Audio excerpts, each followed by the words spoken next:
Welcome to a couple of Rad Techs podcast where we bring you an inside look at the world of radiology from the unique perspective of a married couple of radiologic technologists. Together, we have years of experience, exactly 30 years in the field, and we are here to demystify the science of medical imaging. Radiology is the unsung hero of the medical field, providing doctors with crucial images and information that help diagnose and treat illnesses. Join us as we explore the latest techniques, technologies, and innovations in radiology and discover the vital role we play in the healthcare industry. So come along for the ride as we share our passion for radiology as a married couple. Welcome to a couple of Rad Techs podcast where we bring you an inside look at the world of radiology from the unique perspective of a married couple of radiologic technologists. Together, we have years of experience, exactly 30 years in the field, and we are here to demystify the science of medical imaging. Radiology is the unsung hero of the medical field, providing doctors with crucial images and information that help diagnose and treat illnesses. Join us as we explore the latest techniques, technologies, and innovations in radiology and discover the vital role we play in the healthcare industry. So come along for the ride as we share our passion for radiology as a married couple. We've got another great podcast guest today. You guys, this is our radiology segment where we are talking not to the technologists and not to the doctors, but to the patients. So this is so much fun because as technologists, I love to hear what patients are saying and what they think about radiology exams and their experience, because that is the only way we can make sure that we're giving the best service and making sure we're taking care of the patients, because I was a patient in radiology. So today we have our guest, Stephanie Fernazia, and she's coming all the way from, you guys guess where, my first guest from Melbourne, Australia. I have visited Melbourne, Australia. It is my favorite place in Australia. I've already told Stephanie that, so we had a nice conversation about that. She is going to talk about her podcast that she has, and she represents mental illness in TV. And she's going to talk more about that because she can say it better than I can, but she is a podcaster like me. But I just find it so fascinating, her experience with radiology, because you have dealt with scoliosis, and that is a whole gamut of x-rays. It starts as a child and so much more. So I want you to tell everyone, who you are. And thank you for being on my podcast, sharing your experience in radiology. And we want to get to know you. So welcome, Stephanie, to the podcast. Thank you so much, Chandria. It's good to be here. Thank you for introducing me. I'm also a fellow podcaster. My podcast is called Psychocinematic, and it's about the representation of mental illness and disability in film and TV. I'm a psychologist, and so it's a bit of something that I like to talk about, I'm always really interested in, and I get lots of guests with lived experience as well on the podcast. That is so cool. So tell us, what is scoliosis? Because some people may not know. So what is scoliosis? When were you diagnosed with it? And when did you start getting your first set of x-rays? So scoliosis is a curvature of the spine. So from what my understanding is, scoliosis is when it's curves from side to side, so like laterally, I guess. And there's also kyphosis, where you sort of get that sort of hunch, so it sort of curves front to back, I guess. So it's when it starts as a child, it's called adolescent idiopathic scoliosis, which means it doesn't have any actual cause. It seems to be some sort of genetic component to it. So it was seen that I had a curve when I was 14, and just one day I was bending over into the fridge, getting something out of the fridge, and I think my mum's friend was like, "What's wrong with your back, Steph?" Oh, wow. Until that point, no one had really realized there was anything going on. And I hit puberty quite late. So yeah, it often comes on in puberty. So when I was about 14, it definitely was prominent. And so in Australia, I think it was at the end of year 9, moving into year 10. So by the time I turned 15, I had quite a few x-rays and was fitted with a back brace. So a Boston back brace, I guess you'd call it. So a full body brace made out of like fiberglass and metal inside. And yeah, I wore it for about 2.5 years. I was going to ask you, how long did you have to wear it? Because one of my friends, her daughter, had to be fitted for the brace. And I've seen it in work, but to know someone and see them through those years have to wear it, especially during the time period of puberty. She was about 12 And she was just a frail little thing. And I never really noticed that her shoulders were like this until all of a sudden, when she turned like 12, it's like, I was like, something's a little off. And that's when, like you said, that's when it's kind of noticed. And they do the checks Yep. here in the US in school. At least when I was in school, they check you for scoliosis. You have to bend over, they run their hand down your spine. But that was in elementary school. So for many people, it's not till like 6th grade. Oh, I don't think we had that. Like, I have no memory of at school having a back check, like bending over and them checking your spine. I think that that was common in Australia, but for some reason it didn't happen for me. Wow. So yeah, that's interesting. Yeah. So when she had it, and it was so, I tell this story because she's an adult now. We laugh about it. But I was babysitting some of my other friends' kids, and they were all about teenage years, 12 years old. But they were playing, and she couldn't play because she had the brace on. And she just sat there and looked at everybody, and they were running around playing. And I felt so bad because her mother gave her strict instructions. The only way she could come over is if she did not roughhouse with anybody. She could not play at all because she had to, keep her spine stabilized. And she had so much fun just standing there watching everybody. It was, we laugh about it now because she was like, I knew not to play, but I just enjoyed watching everybody because I knew one day I'll be back in there. And she got through it. We had a great, great evening, but it was so fun watching the kids, and they just played around her because they knew she couldn't play, physically. So they kind of did other things as well. But that has to be now, what x-rays do you remember, having to get? Was it a lot of x-rays? Was it long periods of getting x-rays? Were you there all day? I definitely had a few x-rays at the beginning. Like, I think at first there were full body x-rays, so I'd have to stand up by a wall in a big room, very cold. I remember being very cold, and have the full body x-ray. So yeah, like against a contraption. You probably know all the technical terms because this was, a while ago now. So I'd have one, like when it was first detected, I think it was just through whatever was local at the time. And then we went to the doctor and had a look. And I remember seeing this because it was a perfect S curve. And I remember looking at it going, oh, whose back's that? The doctor like, well, this is your spine. Like, oh, it's mine. So that was a little bit overwhelming. And then I think they did a few more just to make sure they knew like what sort of treatment to get. I went and saw an orthopedic surgeon, and then they suggested wearing the brace because I still was definitely not growing. I hadn't finished growing at that point. And then when I was in the brace, they wanted an x-ray to just make sure that it was stabilizing my spine in the right places. Right. Also, getting the brace fitted was an interesting experience in that I had to lie on this just like strip. It was kind of, I had to balance myself, and then they wrapped me with plaster to get like over my entire body to get, I was wearing like a body sock as well. Right.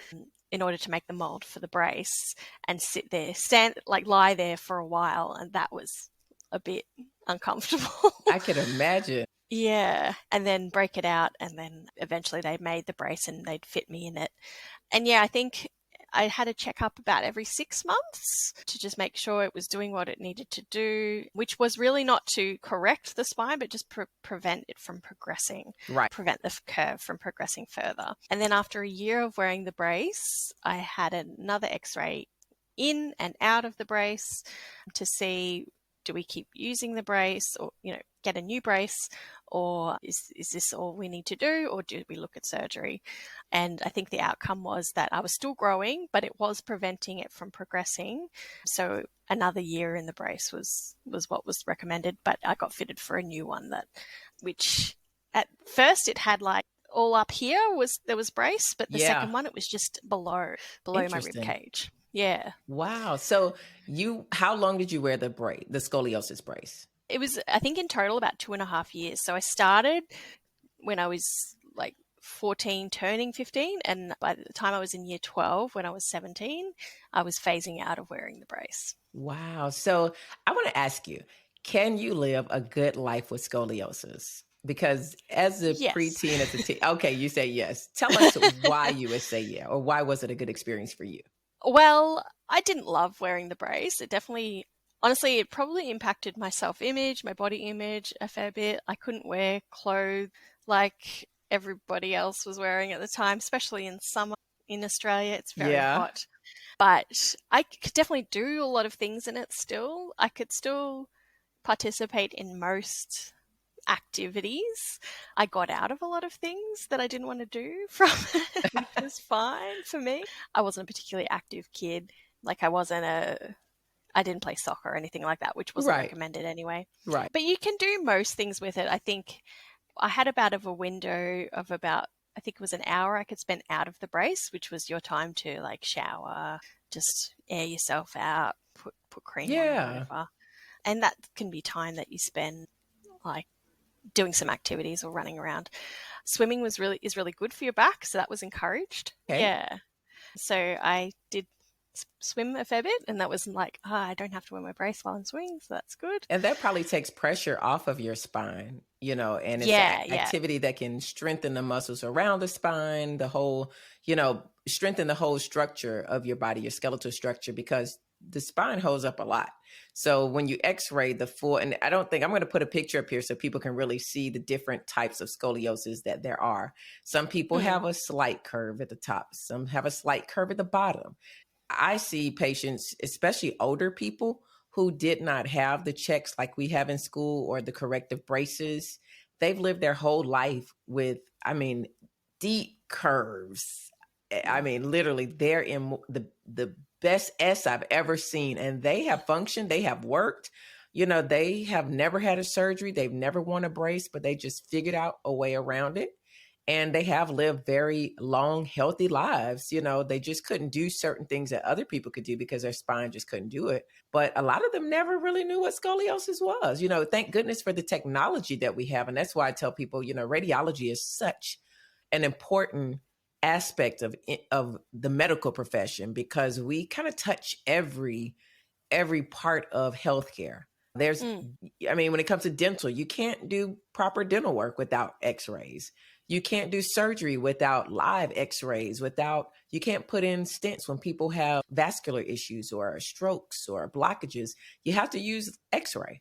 Those come into all different plays. Radiology plays such an important role in healthcare. And even when it comes to scoliosis, especially, so many young people are diagnosed with it. Severe cases and not so severe cases, but you're showing that you can lead a regular life and even make it to your advantage, working to your advantage. And I think having scoliosis, because I didn't get surgery, I just had the brace. Surgery was an option, but I was like, I'm not going to be a catwalk model or a gymnast, so I'm okay with my back the way it is.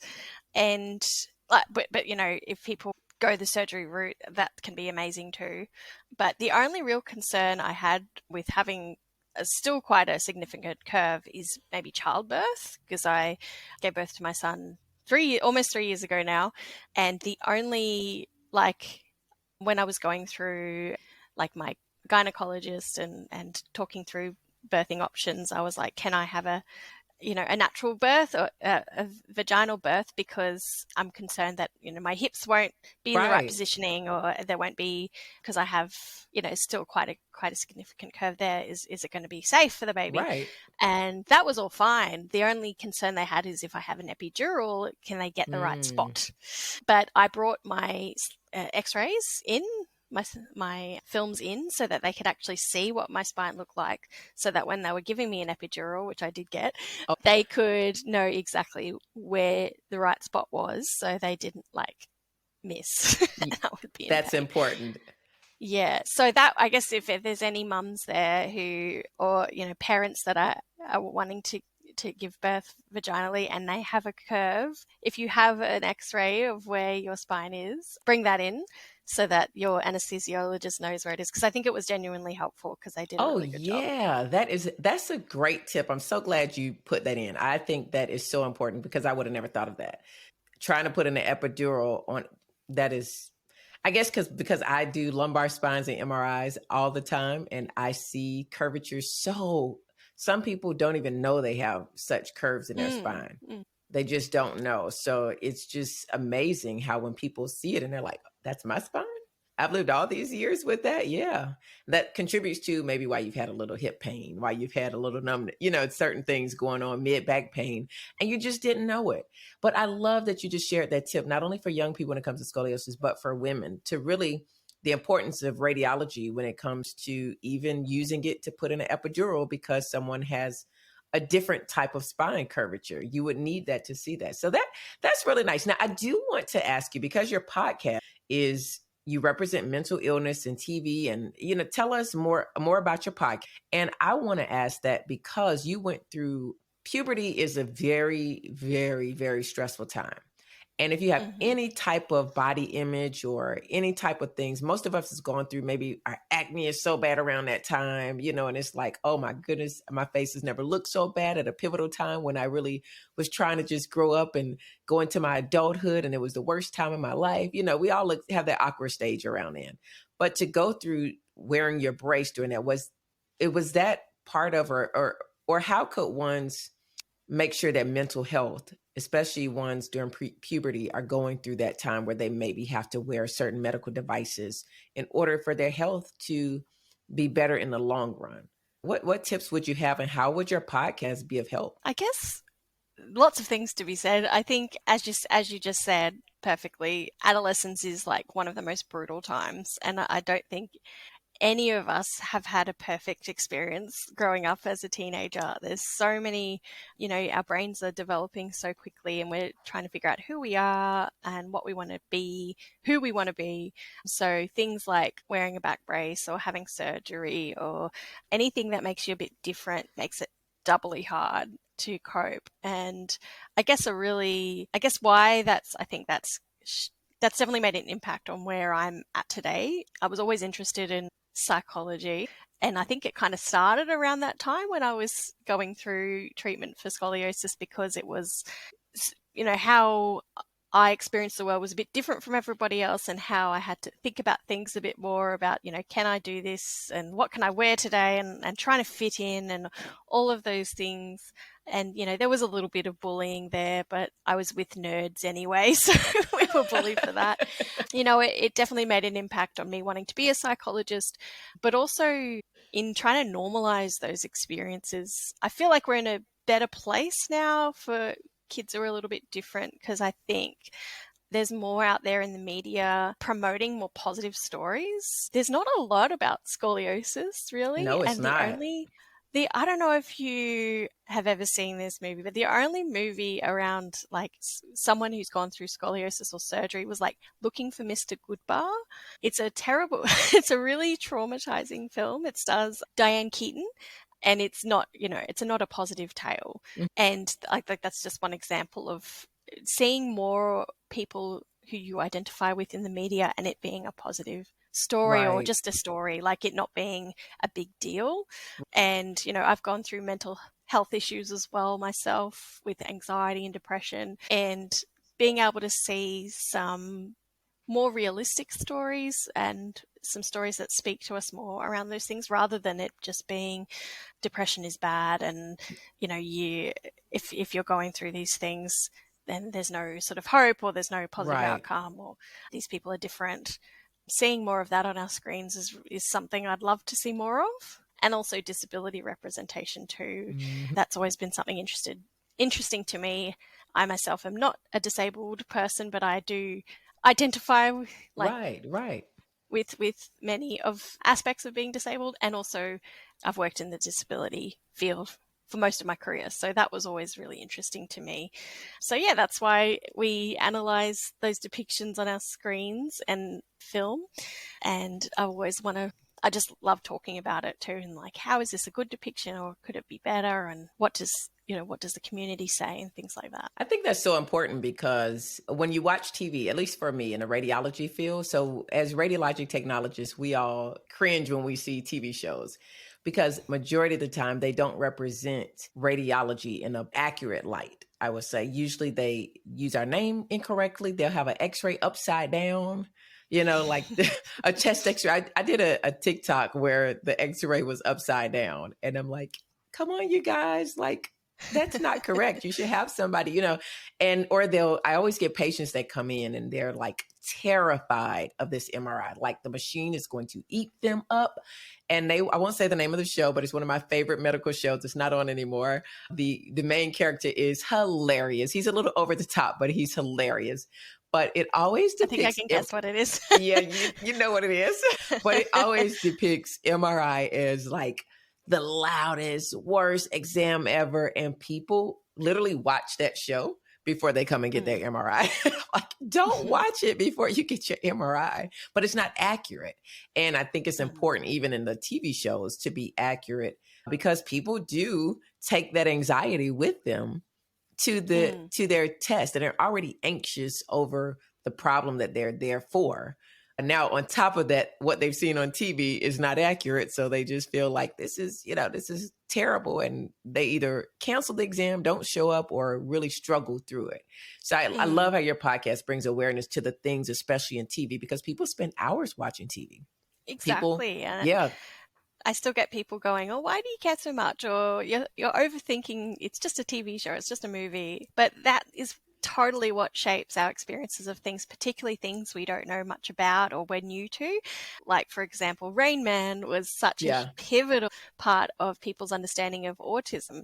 And now what we know about autism is far surpassed what we see in Rain Man. So it really shapes our understanding and our interest in things. So yeah, it absolutely makes sense that from what people see in a radiology exam on TV is going to influence how they feel about it. Exactly. So everyone, you have got to check out our podcast. I will put all the links in the description there. So be sure to check out this podcast because it's something we all need to hear. Now, I want to end off with you giving a short piece of advice to our listeners who maybe are going through scoliosis treatment and need a tip on how to deal with it mentally and emotionally. What tip would you give them? I think be kind to yourself. Allow yourself to experience all the emotions that are going to come with it. They're all normal emotions. They're all reasonable, rational emotions. It's not going to last forever. Whatever you're going through right now will end. You will get through it. And we're in a good position right now. Whatever your body looks like, it's beautiful. It can be fashionable. Your beauty isn't just the curvature of your spine. And for some, that can be beautiful and fashionable as it is. So yeah, love yourself and make sure you've got lots of support around you as well, and do all the things that make you feel good. I love that. And thank you so much, Stephanie, for being a guest all the way from Australia today on our podcast and sharing your experience with the radiology exam, scoliosis, and how you have encouraged positivity for mental health and disability through TV programs. So you guys, thank you so much, Stephanie, again, for being a podcast guest. And until next time. And that's a wrap for this episode of A Couple of Rad Techs podcast. We hope you enjoyed our discussion of the fascinating world of radiology and learned something new about the role we play in the healthcare industry. If you have any questions or topics that you'd love for us to cover, feel free to reach out and let us know what they are. And you guys, please, if you enjoyed this podcast or any of the other episodes, we want to hear what you thought. Leave us a review. Mama's got to pay her bills. It helps. And until next time, stay tuned for more insightful and informative episodes of A Couple of Rad Techs podcast. I hope you enjoyed this podcast today. Thank you so much for listening. This is just one of the many free resources I offer to my clients to dump unhealthy habits and begin living. Be sure to visit my website for more free resources and health coaching. Again, thank you for listening. Be sure to subscribe, leave a review, and share this podcast with others so they can join the Let's Chit Chat podcast. Have a great day, you guys. See you next episode.